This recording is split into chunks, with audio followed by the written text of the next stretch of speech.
everyone, Professor Hank back with you once again. Hope you're doing well today. So in this video, we're going to take a look at string slicing in Python, which is a super useful way to be able to extract parts of strings effortlessly. So let's go ahead and get started.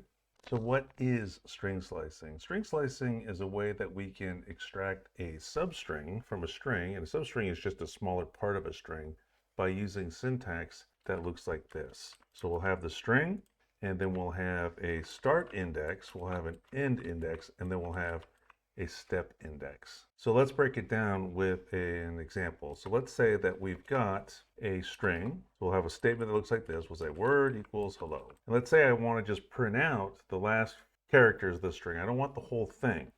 Well, then I can do something like this. I can say print, and then I'll take the word and I'll set my start index, which is 1, because remember that when we're doing indexing, the very first character is 0, the second one's going to be 1, the third one's going to be 2, and so on.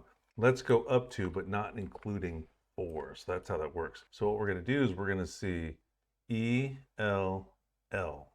So if I run that, there's the ELL, because we start here, print out the E, that's 1, 2, and then 3. We go up to, but we don't include the end index. Now we have the option of omitting the start or the end. So if I was to do something like this, for example, if I said print word and I just said :4.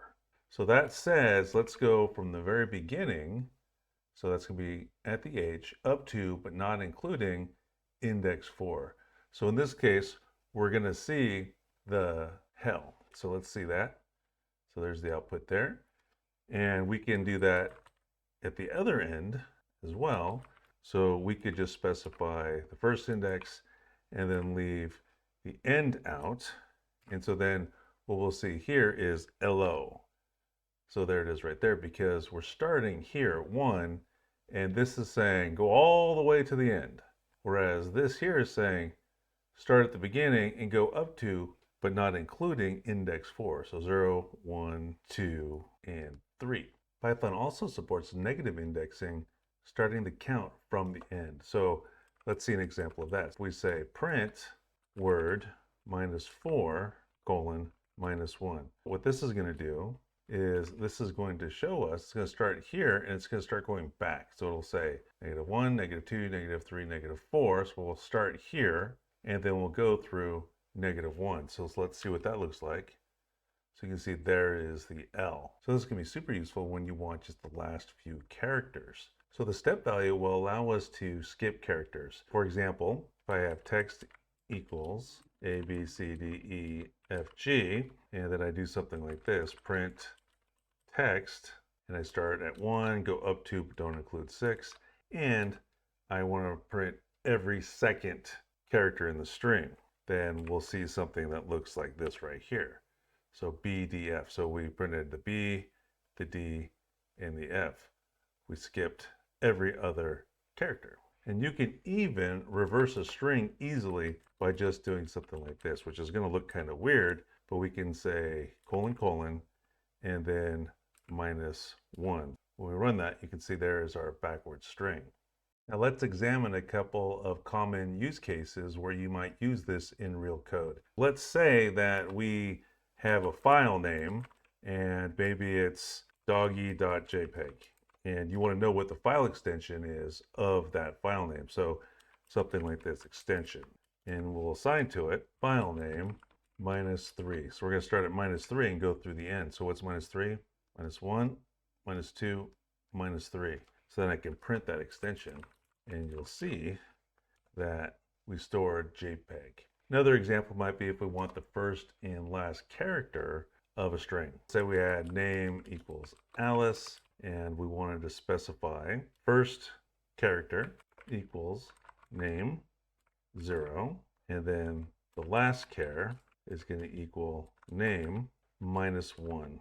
And then I can print those out, of course. I could do something like print first char, last char, and then we're going to see the A and the E. Now, here's a couple of pitfalls for you to avoid. The first being out of range indices. Python won't crash if you use an index that's bigger than the string, but you will have clipping of some valid positions. And the second is if you've got a start index that is greater than the end index, won't have a crash or an error or anything, you'll just get an empty string. So here's a challenge question for you. What will the following return? So if I get a string literal and then I put indexes after it, do something like this, 3, 8, and 2. Pause the video, try it out on your own, and then when you come back, we'll see the answer. Okay, how did you do? What do you think? Let's go ahead and print that out and see what we get. The answer is going to be GAM. So you can see, there it goes right here. So you can apply indexing to string literals just like you can with variables. So let's go ahead and do a quick recap. Remember how the syntax works, and that is this right up here where you have your string, you got your start index, you've got your end index. Remember, it goes up to but doesn't include the index, and then you've got your step index. And that is everything that I wanted to cover with you in this video. Remember, as usual, if you're a student of mine, you have questions about the content of this video or any of the other videos in our courses, you can feel free to email me via Canvas or stop by our online Zoom office hours. Thanks for watching, and we'll see you next time.